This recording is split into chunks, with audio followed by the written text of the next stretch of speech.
Welcome to LOA Today. Walt Thiessen and life coach Tom Wells here. Today is Monday, April the 30th, 2018, 8 a.m. Eastern Time, your first daily dose of happy for the day. And we're at the end of April. That's kind of hard to believe. I mean, it seems like 2018 just started and now it's 1/3 over. How is that possible? I don't know, but somehow we've made it through April. It's amazing, Tom. I just don't quite get it, but here we are. And we're I don't get it either. Yeah. But the good news is we are now in spring. This is my favorite time of the year. It's when everything's budding up, and I'm just loving all that. And Louise and I really celebrated over the weekend. On Saturday, we had a nice long bike ride in, which was really needed and really beautiful. I mean, the weather was gorgeous. It was just so nice out. The only thing that really surprised me about it, Tom, was that we were out on the bike path, right? The Rails to Trails path that goes near our house, and there was nobody out. I mean, there were a few people, but I expected the trail to be packed on a Saturday, first nice Saturday of the spring and so forth. I wonder what was going on. I don't know. I don't quite understand it. But all Were I you know out there is... early? No, we weren't out particularly early. It was like, I think we went out at 2 o'clock in the afternoon. Oh, well, that's unusual.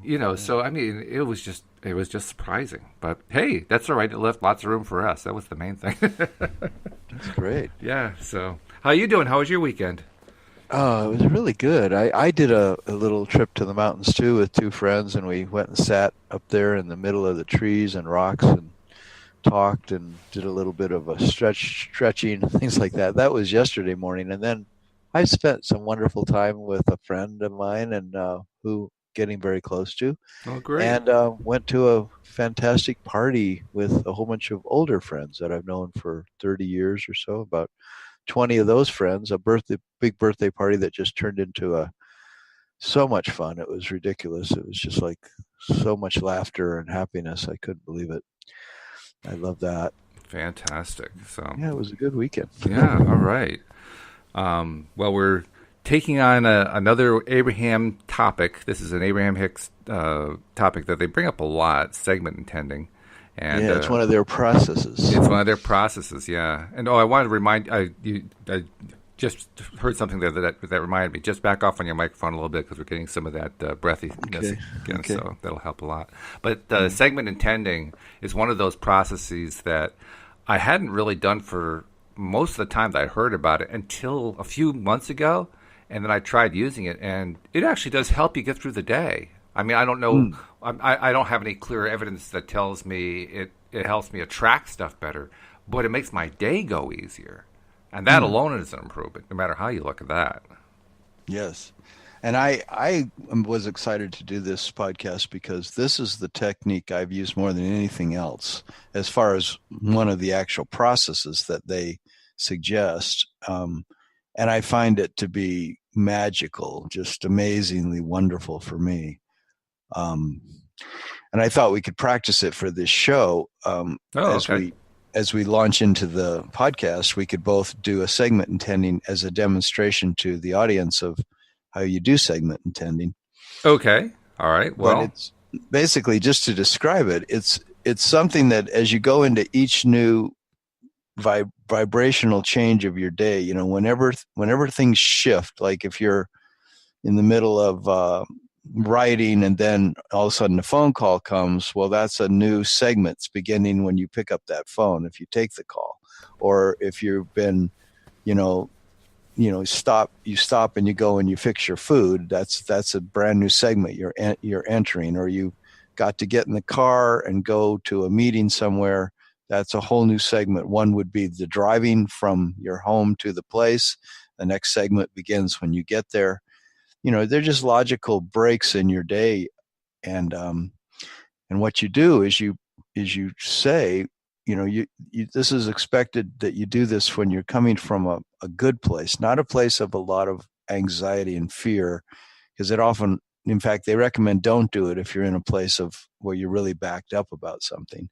It's use a different process for that, like a focus wheel. Or maybe even the wouldn't it be nice process that we did in the last podcast. Mm-hmm. But don't use segment intending unless you're already feeling a bit hopeful about the next thing in your life. You're feeling more, and hopefully you're feeling very, you're feeling pretty good. And you say, what you're asking for is the thing that's already in your vortex. You're not really asking the universe, like brand new. You're sort of acknowledging yourself, what's in your intention for that segment, as from your higher self. So if we were to look at this podcast, I might say, my segment intending for this segment, which is called this morning podcast, is that I want to feel some humor, and I want to feel some lightness. I want to feel some joy and possibility of enthusiasm and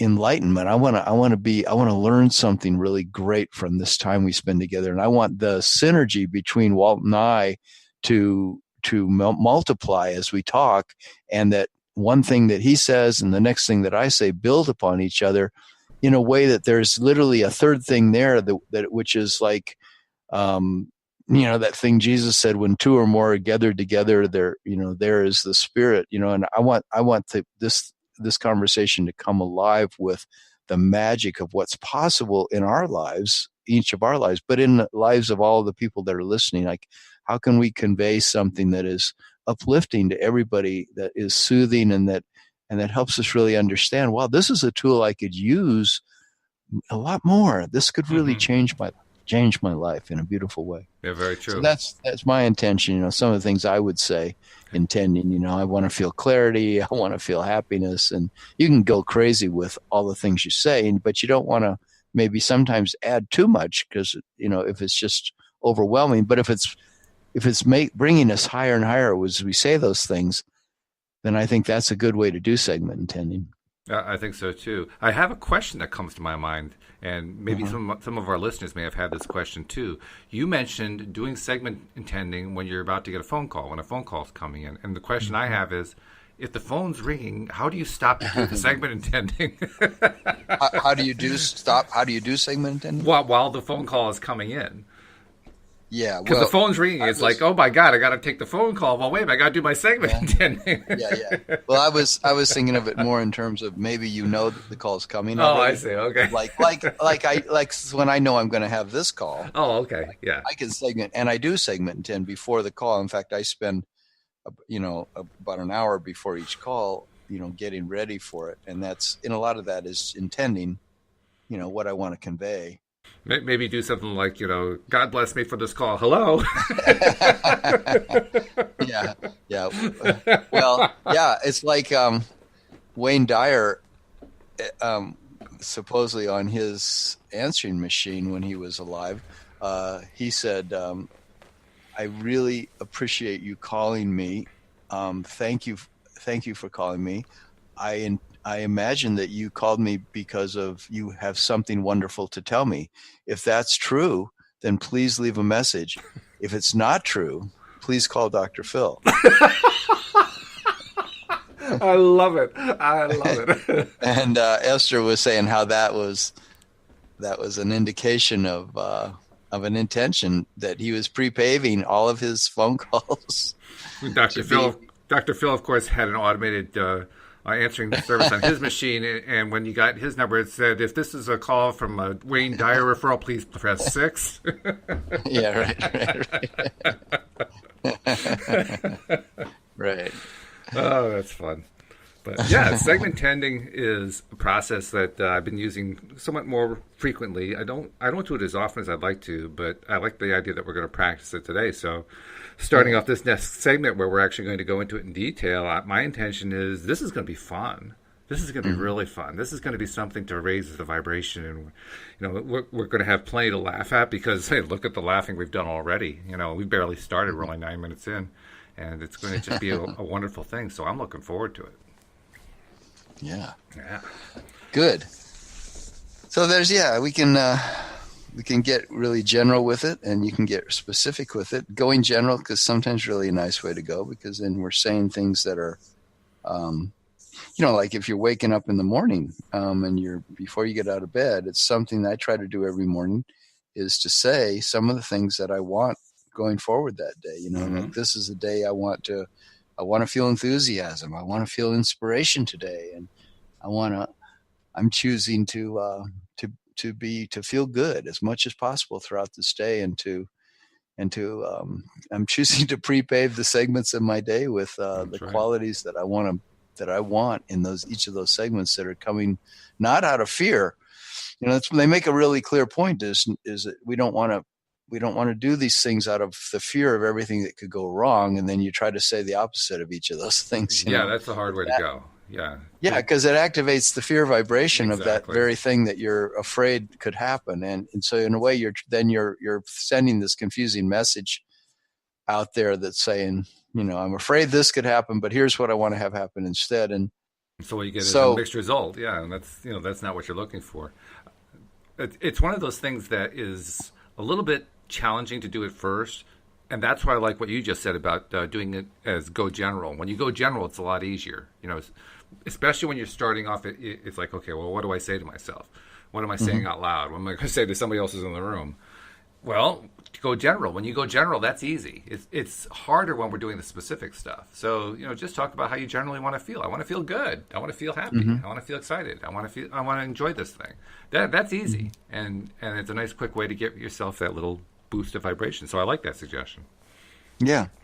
And sometimes, you might say, well, like I'm going to drive, I'm going to go on a 3-hour drive. Well, I want to be safe. I want to stay very focused on my driving and not get distracted. I want to listen to some really good music. I want to feel really relaxed as I drive. I want to segment intend for the place I'm going. But then you can go general, right? After you say all those specific things, they can just say. So you segment intend when you're going into segment intending. Is that the idea? I do. You do, really? Well, I actually, this is the one process that I do remember constantly and a lot anyway. And so it just has changed my life so much because I think one reason it became a powerful technique for me because I used to realize that I would be going to events and things like that party I went to on Saturday night. Mm-hmm. I would be going to that with some trepidation sometimes, like, maybe I was anticipating I might run into somebody there, like my ex-wife or something, and that would therefore be a difficult situation, or Mm-hmm. I might, have had a falling out with one of the people who's going to be at that party, and I'm anticipating that it could turn into, a cold shoulder event, and or something could happen, and but then I begin to see, well, I have let my life be run a lot by negative anticipation. Yeah. And made me realize that I don't want to go to anything with any kind of negative anticipation. Maybe I'm afraid something's that's going to happen there, or I'm upset about something that is involved in the thing that I'm going to, or the next segment of my day, but I don't want to be focused on that. And so then it became, what are the things I really want to have happen? And I like now that it basically usually arrives in my consciousness at a time that I'm feeling good. And I'm just thinking about, well, I'm on my way somewhere. Therefore, what do I want to experience when I get there? And then I start naming the things, and it's fun because it, as Abraham puts it, it shows us what's in our vortex. If we really pay attention, you can go, well, what's in my vortex for this party tonight? Well, it's a party that I'm expecting to be really, really happy. And I'm expecting to have some really beautiful communication with people. That's not only fun, but it could be also really deep. It could be really interesting. I could really feel deep appreciation for these people, and I could feel appreciated by them. I could feel my own value, my own self-worth, and I could tell really funny stories, and I could be really humorous. I could be really candid and yet very respectful, and I could have my dignity really be intact, and I could, and that's exactly what happened. I mean, the whole evening just got better and better and better. Nice. The longer I stayed there. Yeah. And I made this intention to interact with a whole lot of different people rather than just get stuck in one conversation and spend half of the night there. I said, I want to really interact and let a lot of people know that I love them and that I want to feel their love for me, and I want just be in that flow. And so I found myself leaving different situations to go to another part of the room, another part of the house where a different conversation was going on. And so I managed to include a whole lot of my friends in my evening. Whereas Nice. a lot of other times I go to those things and I feel like, God, I never saw so-and-so. I never talked to her. I never talked to him. And this time I got to talk to a huge amount of people. So it was really rewarding for me because I set that intention ahead of time. I pre-paved it, with the segment intending. Sure. Yeah. Well, it sounds a lot like what Louise's lament is whenever we have a party or a function that we go to. She wants to talk to everybody, but she also wants to hear all the conversations at the same time, all the conversations that are going on. And she lets herself get frustrated because she can hear this one and participate in that one, but she just missed something over there. Yes. So I like the fact that you use your segment intending, among other things, to say, you know what, I'm going to go here and I'm going to go over there and then I'm going to go over there. I'm going to meet as many of the people here that I know that I want to meet as I possibly can during this evening. That's a great way to segment intend even the little mini segments because the evening is a segment, but also there are little mini segments during the entire party. That's a good way to do it. I like that. Yeah. And I think as we get good at this, we can do it even in the midst of a conversation. You can say, if a conversation, say it's a particular person that you really want to let them know that you appreciate them, then you could then change your intention as you're talking to, what is it I appreciate about her that I can, that I want to tell her, or that what's coming up here that and how do I want to direct this now from my own intention for what I want to experience and what I want to bring to this conversation. So I don't know. I mean, the thing that Abraham says about is that this can become your tool, you could say your process for being more and more in your vortex, for being more and more the being that you really are, that knows that you have these great qualities. You have all this beauty about who you are as a human being. You can keep choosing it, as you're going into the next segment of your day. So even if I get off the phone here and I'm going in to fix breakfast, I can say some things about that time that are on the leading edge of that being, like a wonderful experience for me. I can say I want to eat something that tastes really good. I want to choose a food that's really good for my body. I want to choose something that keeps my weight where I want my weight to be. I want to eat only the amount that really feels good to me. I want to add a really nice beverage. So I think I'm going to have tea, and I think I'm going to have this kind of tea. I want the tea that really, right now, which tea really feels the best for me. And maybe we're doing this all the time anyway, but it's sometimes our minds are filling with, we're letting this negativity come in, right? And well, it's an interesting thing that you mentioned that for two reasons. One, I love the fact that with segment intending, it's frequent. It's something that you do frequently throughout the day. It's not just like a one-time thing that you do in the morning or something. And the reason I like that is twofold. First, there were so many years of my life where I lived within my own limiting beliefs, so I guess I still do to some extent, and I'm trying to even get rid of those. But the limiting beliefs were pretty severe, to the point where for long years, especially in my 20s and 30s, a lot of the time, probably even most of the time, I was not happy. I was not enjoying my life. I wasn't doing anything that was, making me smile even throughout the day. Very rarely did I have a really, really good day. And if it happened to me, not because of anything that I did. So I love the idea of segment intending because it helps me to kind of reverse that long-term process that went on for many, many years, and to do it regularly throughout the day. So I know that I'm making progress on that. I'm really turning and shifting that whole long-term momentum and turning it around and turning it into a positive momentum just by doing it frequently throughout the day. That's pretty big from my perspective.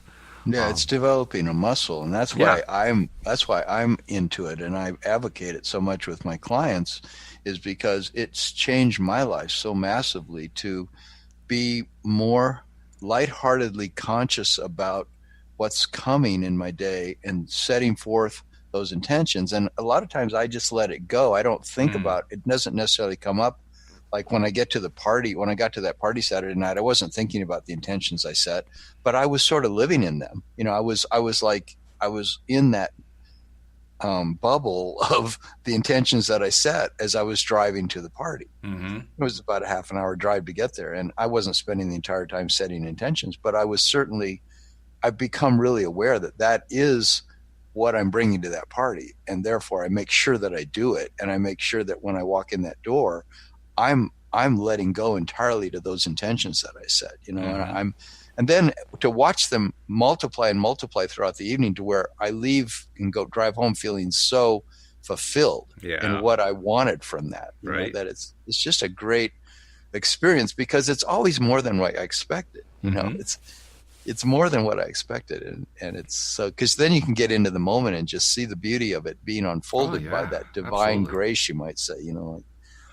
It's a huge thing, and I love the fact that not only do we have the tool available, but I enjoy the feeling that comes with it. I mean, that's what you were just describing, that feeling of when you leave the party or when you've been doing it for a while. The feeling happens particularly after you've done it for a few days in a row, right? Where every single day throughout your day, or as many times as you can remember, I don't always remember, but I usually try to. Sometimes I forget for the phone calls, but that's understandable. Mm-hmm. But I do try to do it as often as I can remember to do it during the day. And on those days when I remember, by the end of that day, even if stuff didn't go well at times, I had a really good day. And that to That's me good. is like the biggest victory right there, because I mean stuff happens. We have plenty of stuff in our vortex that not all of it's positive. We've also put stuff in the vortex that's negative, and it does have a tendency to crop up now and again because we put it there. But when it happens and when it shows up, and you decide to feel good anyway because you've been doing the segment intending, well, first of all, you just blunted the momentum of that negative stuff. And second of all, you got through a day that normally would have been an unhappy day and you turned it into a happy day. That's a victory. That's a Yeah. huge victory from my way of saying. And I want to do that as often as I can because I know for a fact, the more often I pull that off, the more my dreams are going to come true. Hmm. Yeah, and Abraham even talks about using the "wouldn't it be nice if" thing, which we did our last podcast, as a way to get into segment intending. Because Now, how do they if you're tie the going, together? I mean, what do they suggest? You start with the "Wouldn't it be nice"? Do that for a bit, and yeah, then well, start they doing your said segments. Or if you're reaching for how you want some part of your day to go, you could stop and say, well, okay, I have this whole day ahead of me. I mean, that's what I have right now. I've got my whole day ahead of me. And I go, well, wouldn't it be nice if today I really did experience some real progress with getting my new condo, and I really made some steps in deciding the things I'm going to take and the things I'm going to sell and get rid of before I move. And or I could say, wouldn't it be nice if today I I just flowed a lot more than previous days, and I got a lot done that I mm, really needed to get done, and I cleaned up some areas that really freed my energy to flow more easily in that area of, for example, of working on my business and getting additional clients, or attracting more money into my business. Wouldn't it be nice if something really flowed today in that direction?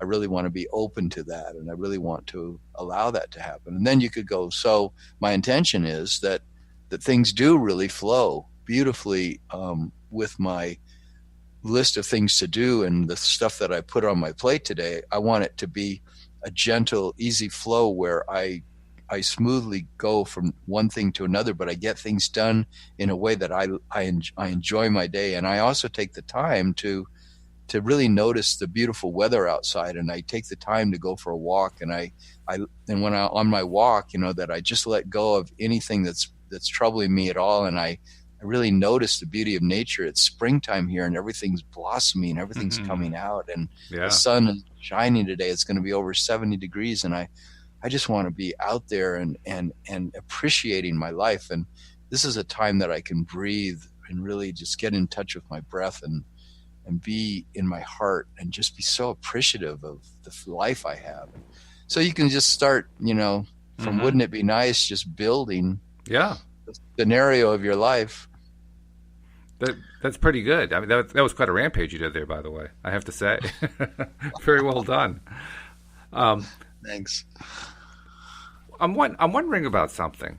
This is something I've been thinking about a little bit over the weekend, and that is the most, or let's put it this way, the least resistance that we have happens when we're feeling the highest level of vibration, when we're feeling happiest, most joyful, most excited, when we have the biggest clarity levels, all the top levels of the emotional guidance system scale that Abraham gave to us. At that top level, that's where we have the lowest amount of resistance, so that's where our asks get fulfilled most easily, most quickly, which means that's really the ideal place to get to. Now, obviously, if we're in a place of depression or fear or anger or frustration or any of that negative stuff, that's not the place to go to.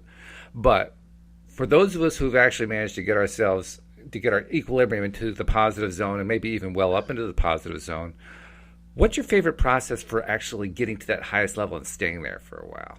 That's what I was asking myself. What's my best way to get there? Because the one thing that I definitely wish I was doing more of, and which I definitely did not do earlier on in my life, was to work on really feeling excited about stuff going on in life. And not even to work on it, because that makes it sound too difficult. To work on it with ease, if you will, to experience it regularly, to feel it ongoing, and to feel it as in as high a level of excitement as possible. I mean, I don't really want to be an adrenaline junkie, but that's the one thing I admire about the adrenaline junkies. I mean, they're having a blast. They're often putting themselves in harm's way to do it, but they're having a blast. They're having a great time. And I really would love to figure out, how can I get there without plummeting down a mountain on skis at 85 miles an hour? I really don't want to do that in order to get the blast. You know what I mean? So you're looking how to be as high as you possibly can. And I know it's not all the time, but just what's the best process to get there? I guess it depends on who you are, but for you, what's your best process for getting to that level? Well, I ask for it, of course. I mean, I'm consciously, desiring it, and I do a lot of relaxing to get there. I mean, I just give myself permission to take it easy about not trying too hard. I don't, because I feel like this beautiful experience of life comes a lot from being in a flow. And so I know that I just need a lot of times just to let go of trying too hard. And that's a big one for me, because I think I've spent so much of my life thinking it's up to me to make things happen. Yeah, me too. I like to feel like life actually wants to give me a whole lot of blessing and a whole lot of beauty if I just can relax enough to let it in. And segment intending is a good way. I mean, I certainly believe like saying to myself, let's say I'm going to go up in the mountains for 3 hours and just be out in nature. If I make an intention that I want to really, really experience beauty here on a degree that's just phenomenal for me, that's just really, and I don't mean just external beauty, but feeling good, just feeling so good when I'm up there. Yep. I think that's a really good way to get there for me, because that intention to go up there, and not to go up there to struggle and get out my journal and go through some, huge process of something I'm struggling with. Although sometimes I do need to do that, that's what's up. But even then, to ask that for resolution, to ask for clarity, to ask to get to the place where I understand that I'm in control of my own happiness, and that I can choose that, and I can allow that, and I can let it happen, let it come to me.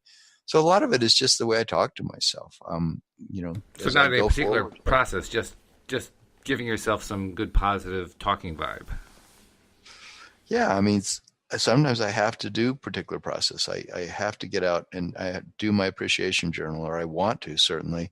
But sometimes I do it from a place of, I feel like I have to, because I feel backed up. And that doesn't sound comfortable. That's not getting to the highest place. No. But I mean, it does. No, but that I can get really high just by taking the time to stop and do the process of getting out and starting to write things that I'm appreciating. it can get me to a whole different level. I've been doing some lately. I was sitting on a lake on Friday, or I think it was, a nearby pond, and just writing in my appreciation journal everything about money, that I wanted going forward. And each line that I wrote, I probably wrote about 30 lines, was a different statement about money, like a different way of looking at it. That was another positive way of looking at attracting money into my life and allowing it to flow well. Okay. Yeah. And it's really was so cool because each line made me feel good. Each line I wrote was another positive way of thinking about money. And so things like that. I mean, I'm always trying to sort of push the envelope of possibility of feeling good without being an addict of it. Like you say, you don't want to be an adrenaline addict. You don't want to be trying too hard. It's what it comes down to me, because trying too hard, it just always kind of doesn't get me there. I get the highest when I'm just allowing life to be a beautiful thing, and I'm kind of not striving a whole lot. I'm letting my joy come from relaxation. Yeah. Well, that certainly makes sense, because I think what you're really describing is, we might call it incremental change, or maybe it's the drip method. But essentially, instead of trying to just go for this huge, big buzz all at once, it's just keep pouring in a little bit at a time, a little bit more happiness, a little bit more joy, a little bit more to feel good about, a little bit more to make you feel a little bit better, and to focus on the stuff that you really want, just a little bit more and a little bit more and a little bit more. And just by doing that over time, the bucket fills up until it gets to the point and where relaxing a little bit more and a little bit more and trusting a little bit more. That look, I mean, is this really up to us to get super, super, super happy, or is it already naturally built in? And because it could be that it's just our overzealous concern, or we call it worry or angst about wanting to have these things in our life that keep them out of our life, because we want them so badly that we're jonesing about it. We're striving too hard. Jonesing about it. Yeah, well, I like that word, because it's like, well, why are you trying so hard? Why are you trying so hard? I ask myself that all the time. Like, why? But actually, I don't worry so much like I used to. I'm pretty much just not trying. Sometimes I go, hey, you're not trying hard enough. It's like you're being so relaxed that things are just staying really sedate, and there's no where's the beef, like the old commercial used to say. Right. Where's the real gusto of your life? And I think we're talking about passion at that point. That's what I'm really driving at. I'm looking at how do I bring more of the passion in? Because passion is, the way I think of passion anyway, passion is emotion. Well, I don't want to say on steroids, but it's emotion. It's big emotion. It's emotion that has built up in a large way.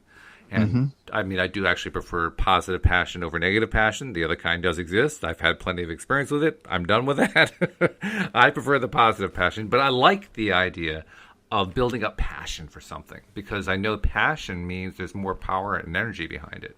And when there's more power and energy, then that's when we're doing what we really want the most. We really want to be able to manifest whatever it is we want to manifest quickly, no matter what size it is.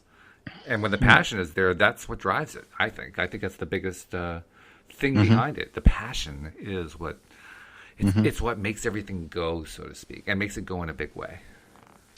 Yeah, I think I'm looking for that a lot, and I don't know that I always have the greatest handle on it. If I'm, say, at a comedy improv class and I'm going to be doing all these scenes with people, then I can easily bring passion alive by just entering a scene with the intention of I want this scene to be really, really good, or there's a segment intention right there.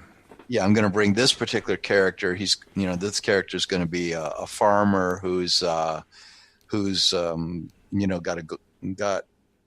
golden touch, or I don't know. It's going to be a businessman who is really expectant of wonderful things happening all the time. He's always looking on the bright side of everything. And whatever I bring, I could bring a depressed character to the scene, but intending to make it really funny, and make it really interesting that this character, he's depressed, but he's got a lisp, and it's really funny, when he talks. I don't know, there's in each segment of my life, I can be looking at, like I'm in a conversation with those 3 people that I went hiking with the other day, and we're up, sitting in the meadow and talking. It's like, well, what's my intention is that conversation gets really good, that it really gets deep, that we talk about something that's really valuable to the 3 of us in a way that involves each person, and yet it builds, the momentum builds off each person speaking. That can be my intention, and that brings the passion alive for me on the things that I decide to say. Each time it's my turn to say something, can lead the conversation to more of that passion, about life. Like, the passion is what it's been at the core of what I have been wanting to attract more than anything else for quite some time now. Because for the longest time, I would just act on the idea that, well, if I get into that generally happy place, then I'll start making all my dreams come true. And certainly, I found that by getting into a happy place and staying there, which in and of itself is quite a feat, but just staying there, all kinds of neat and interesting things do happen. What doesn't tend to happen are my biggest dreams, which are the ones that I have the most resistance with and the ones that I need the most practice allowing. And so that's why I want the passion, because with the passion, I mean, that's one thing that Abraham points out. If you're not really in the best possible positive place, but you have a ton of passion, you'll blow through it anyway. So I figure if you combine the 2 together, then you've got you're packing the biggest wallop you can pack, so to speak. You're putting the most positive, powerful energy into getting that vibration going, so that the vibration attracts to you exactly what it is that you're trying to attract. So I agree. Yeah. And that is a good question. So I always say I like to live my life out loud, and I write out loud in all caps. Oh, nice. I like to feel like I don't want to just be so sedate and just at peace that I'm not engaged with life, because I came from a background of being like a monk for 10 years, living in ashrams all around. Yeah, you said, right. And just meditating so much. And eventually I came to see that I could meditate too much to the point that it sort of sedates me. Sure. Sort of like somebody who decides they're going to be stoned all the time. Well, there's good things to be said about that, but there's also, I wonder sometimes, is that just like too much? Oh yeah, I'd say so. Just being like in a zone that is defined so much by this quality of what the pot brings to that person's head, Oh yeah, because it is, when I'm talking about passion, yes, I've been talking about it in terms of, what can I attract into my life, but there's also the other side of it, which is passion is fun. Passion is like the natural high, right? Passion is where you feel like you're really living life to the fullest. Yeah. You can't do that when you're drug induced. There's no way to do that. So, well, I think you can. I've I never succeeded with it. Of course, it's been 40 years since I tried, but nevertheless, I mean, well, I live in Colorado. Okay. And, I've seen people here who are stoned a lot, who are really produce amazing things in their life, and they live a really happy life. And I don't know. I'm not in their shoes, but I just think that passion, I agree with you. Like if I go dancing, I don't want to just dance, usually just randomly casual. Okay, that was kind of cool. I like to go and see what's possible on the dance floor. I like to pull out all the jams and really see, can my body do this? Can my body do that? And how good can I get in sync with the music? How much can I feel this music and just let go completely to the dancing? And that's where passion really comes alive in those situations, right? And where we're able to let go to that really great degree where Well, it reminds me of a very old movie dating back from the early 1980s called Flashdance. I don't know if you remember that. Yeah, I remember that. Do you remember that movie? Yeah. Do you remember I had a friend who starred in that. Yeah. No kidding. Yeah, Michael Norrie played the lead man, and he was a friend of mine. Really? Oh, that's very cool. How nice. So he was the wealthy industrialist. That's pretty cool. Yeah, exactly. But you'll remember in the middle of that movie, the lead protagonist, she goes into the gym to do her exercise routine. And that is probably the most highly passionate, energized dance routine I can ever remember seeing. I mean, she starts off by just getting her feet going really, really fast to this very fast-paced music. And then, I mean, she's going so fast, she's sweating, she's bouncing around and so forth. And then she starts doing all her routines, and she's like doing flips, and she's doing all this other stuff. And like, holy cow, there's this massive surge of energy that comes through the screen as you're watching this thing. And afterward, you practically need to go take a shower because it was so energetic, you know. I can't imagine someone doing that on drugs. To my way of thinking, that would be impossible. Oh, no. Well, I mean, maybe not. I think people do all kinds of things on cannabis, you know, because it's not such a. It's got a huge range of variety, and that depends on each individual too. What they can do when they've smoked a little or whatever. I mean, that's pretty relative to the individual in my mind. Yeah, but I agree with you that I don't think most people who were professional dancers would probably get stoned before they dance. Oh no, they couldn't do it. It'd be impossible to do. Probably not. You know, depend on the person. I mean, I used to do it before I mountain biked, you know, and I'd be on these single track trails, you know, that are like a foot wide or a foot and a half wide, and a cliff is on one side, and you know, and you're riding right along the edge of the cliff.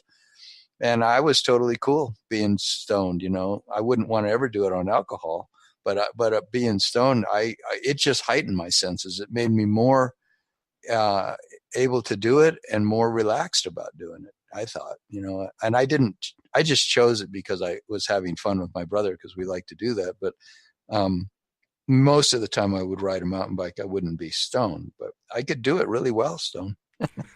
Okay, well, to each his own, I guess. That's not for me, but whatever gets you there, I guess. Yeah, right. So let's see. What's our next segment here? Because we have to intend the next. Oh, I know one thing. We haven't actually done this in a while, Tom, but I need to take a moment to do it.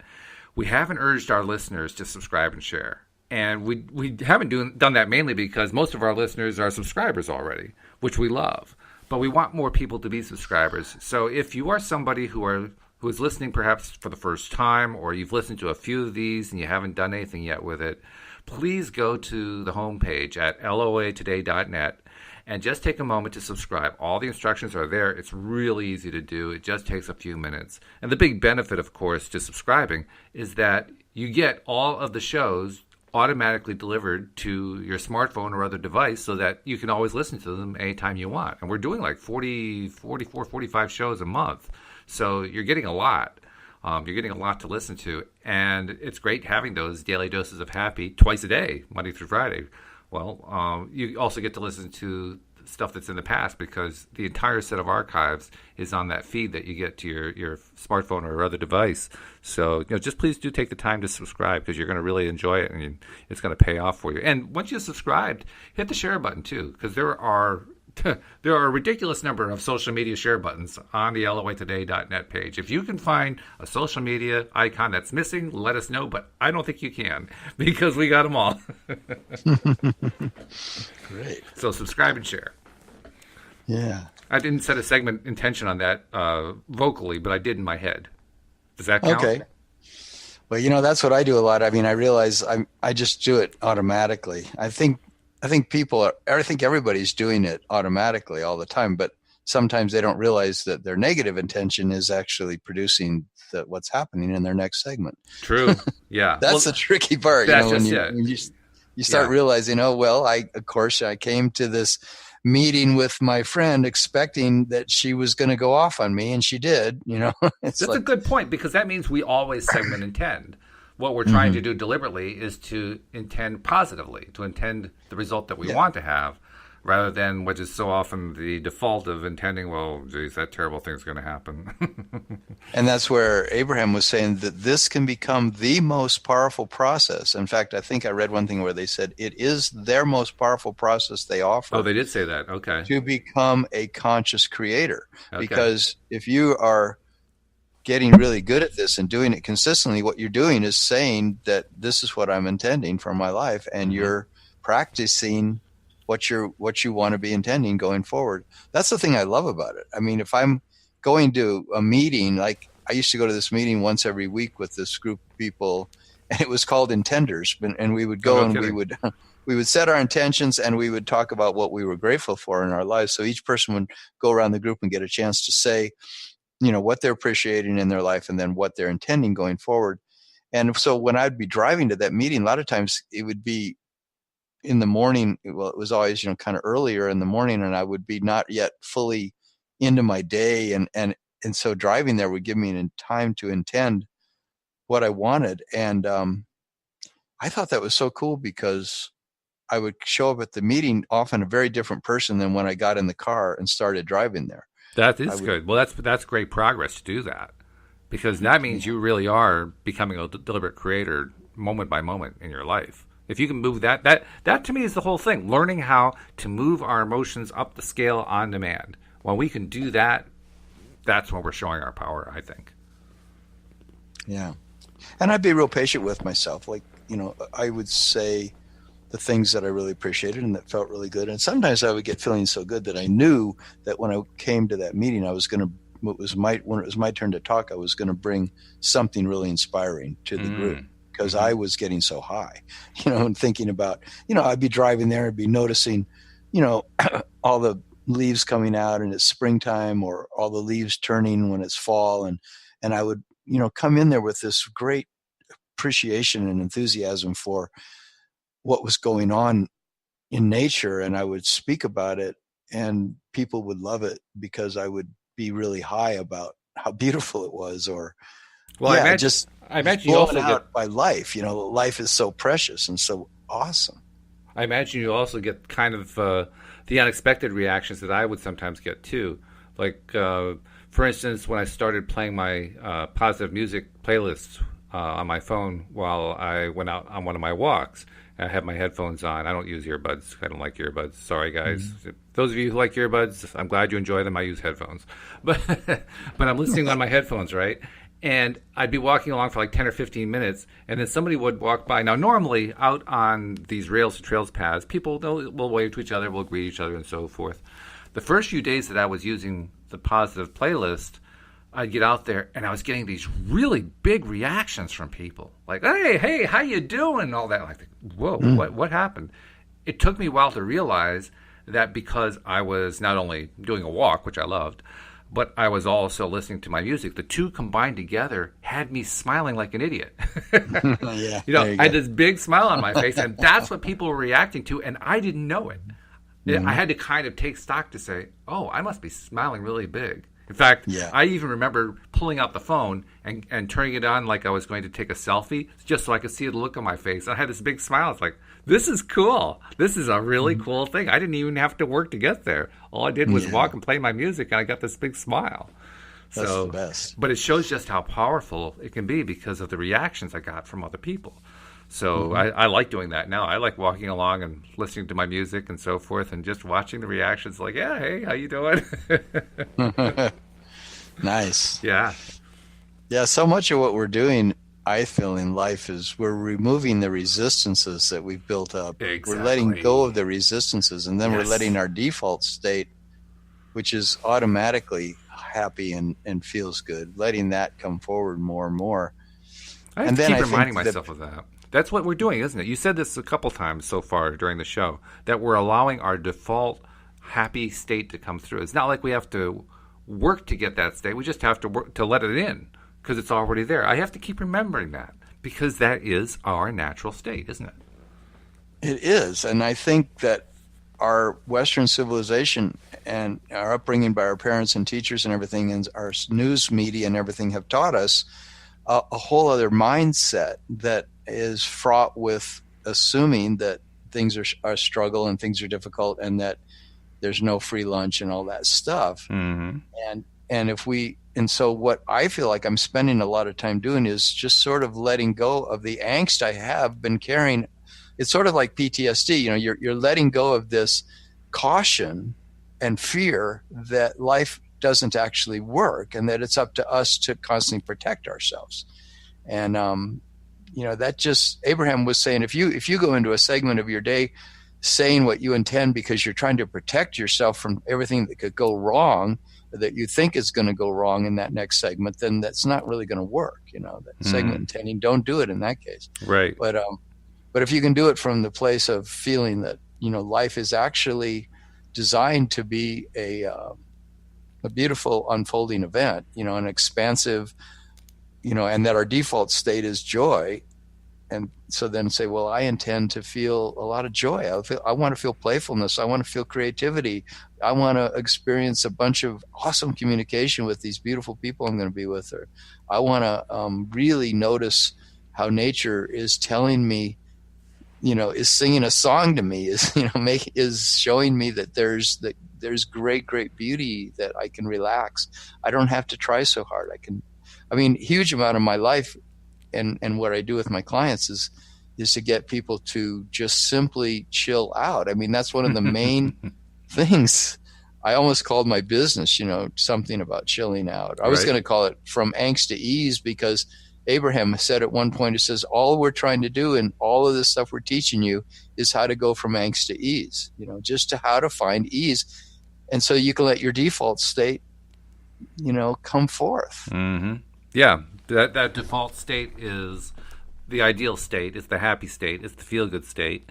And I think it's the passion, too. It is the passion. Well, that's when the passion comes through, because it's like the idea that a belief is a thought that we think over and over again. I think the same thing is true for a passion. A passion is an emotion that we emote and feel the emotion of over and over again, and it just keeps building and building and building and building until over time it gets to the point where the passion is, passionate, where it's big, it's strong, it's powerful. A lot of it comes from a sense of freedom. That's why Abraham, I think, said that the three reasons that we're here on this earth are for joy, expansion, and freedom. And if we let ourselves have those things, and they said the main one is joy. That's the main reason we're here. So, in every situation I go into, I say to myself, okay, I want to feel joy. But a lot of times I add playfulness and fun, because I realize that I've spent so many years not letting my life be playful and fun that, I probably haven't been truly playful and fun consistently since I was a kid. I think it was a little easier then until I got into school, of course. Yeah. But I certainly lived for vacations, and when I was on whatever it was, Christmas vacation or summer vacation, I just let loose. I let it rip. The entire summer I was nothing but just a free person. I was out of jail, and then in September they come and put the cuffs on me and take me back to school. That's how I felt all the time throughout all the time I was growing up. I felt like, okay, back to prison. Yeah. But when I finally got out, I remember the day, because I happened to have gotten out of the draft on the same day, and I was like so happy. I was done with college. I was out of the draft, and now I had my life for the first time. I was like, 20 years old, and I was able to say, I can go and do anything in my life that I want to do now. I'm completely free. So I think freedom is huge to us. Freedom, joy, and then to be feeling like we're expanding. But all those things are naturally there. That's the funny thing. They are all our default state. Yeah, they are there, aren't they? We try so hard, and sometimes I think that's what we don't get, is that it's built in. It's about letting it out. That's what the allowing is, right? Allowing is letting it out. Allowing it to be, yeah. Allowing it to flow to us from our vortex, but our vortex is simply, I think, it's really who we really are, who we came in as, and we each have a signature way that we express our happiness. And it's sort of, to me, it's kind of, I'm always trying just to finesse my happiness, let it flow. To finesse it. Ooh, I haven't heard that word used on the podcast. We're going to finesse our happiness today. Today we will practice finessing our happiness. We're going to use finesse terms, and we're going to play finesse with our cards, and we're going to play finesse with our tennis, because the two rhyme. And we're going to do finessing today. Well, I ask clients often ask me, what do you, when you coach, how would it go? What would we be doing?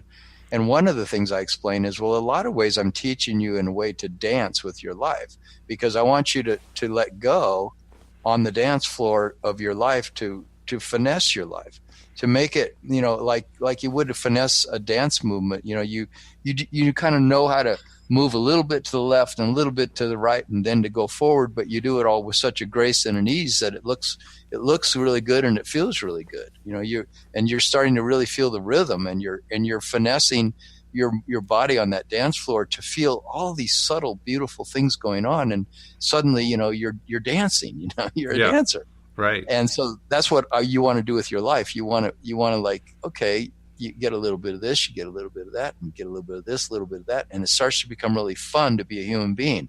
It starts to be really fun to be alive, and you're getting high, just realizing that there's nothing serious going on here. This is supposed to be fun. This is supposed to be a flow, and contrast will come, but it's all just for enhancing my expansion, enhancing my freedom, enhancing my joy.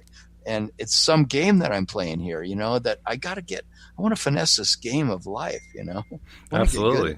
Oh, yeah. Well, you mentioned that the contrast will come. And that's actually kind of like I don't want to call it a pet peeve because that sounds too negative. It's a key point for me. Let's put it that way.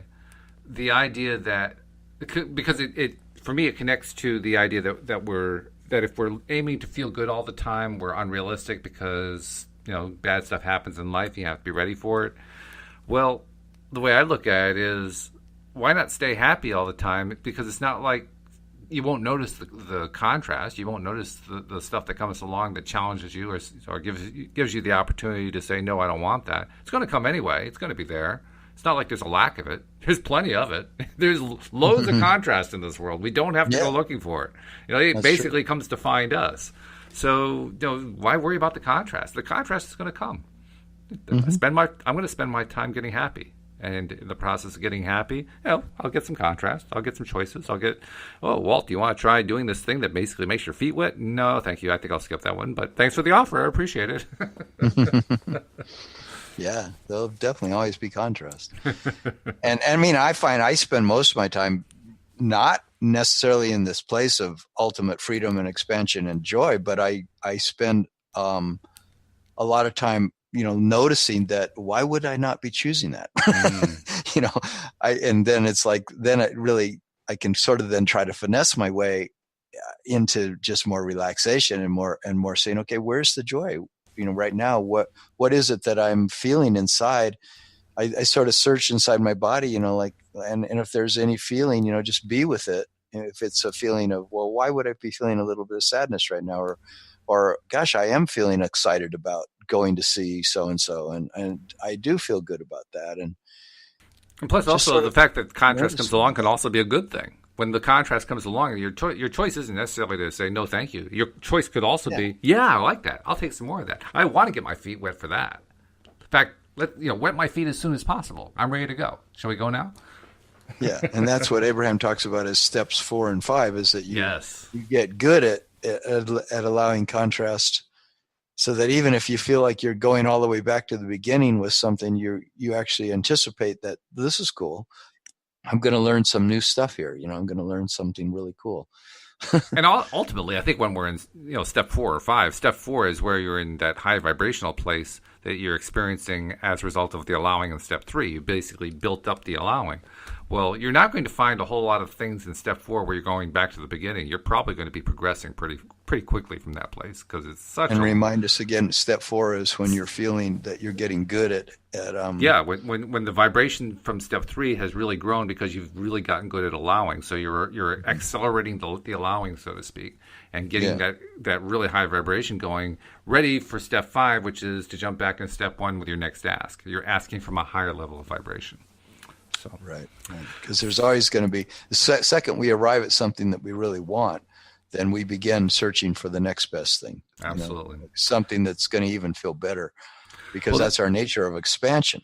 It is. That's how we expand. We're always like, okay, this was really cool. I'm really glad that I experienced this, and I wonder how much better this can get, or what I want to do next. Well, this has been really cool. The only bad part is that we've run out of time, so we can't keep going with it. But we'll have to do it again on Friday. Sound good to you? Okay. Yeah, sure. All right. And we'll see you all next time here on LOA Today. Goodbye, everybody.